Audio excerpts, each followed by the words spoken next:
Hi, I'm Linda Roeder, a member of the Healing House Network of Restoring the Foundations International, and I've come to you today to this inspired get together to talk to you about something that has been so helpful to me, and it's called a relational fresh start.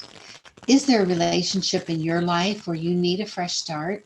It could be your marriage, it could be a relationship at work with your boss or a fellow employee. It could be a relationship with a son or a daughter, whether they're a child or a grown adult.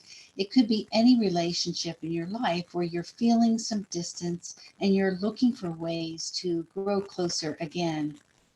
How is it that couples who are so close and so in love, often on their wedding days, can grow so far apart?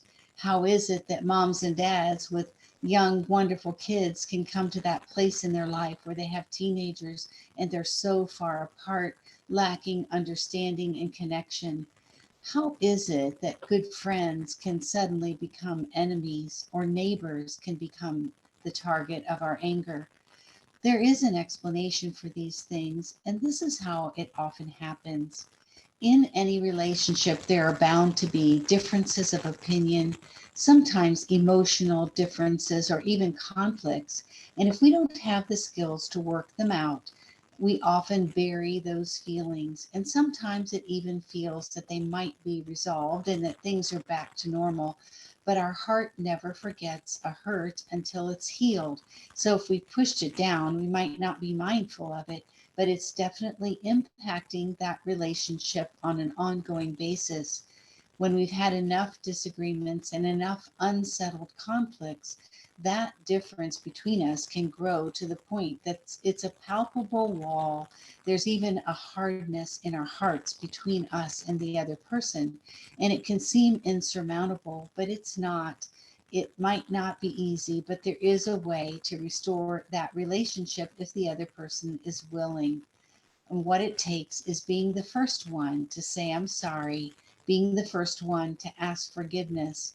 And it takes prayerfully going to that person at the time you feel is appropriate with God's leading to acknowledge what you have done wrong and to ask for their forgiveness.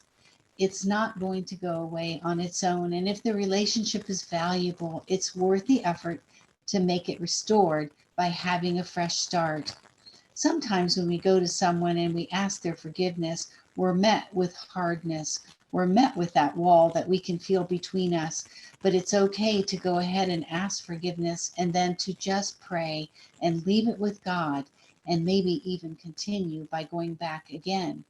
It's also important when we ask their forgiveness, if instead of extending forgiveness, they begin to tell us how much they were hurt, how angry they are, how upset they are, it is so important just to listen. It's so important just to care about what they went through. So the temptation might be to explain ourselves, to defend ourselves, to talk about what we've been going through. But instead, if we want a fresh start, when we ask forgiveness, we'll stay open with this forgiveness by allowing them to tell us what they need to say.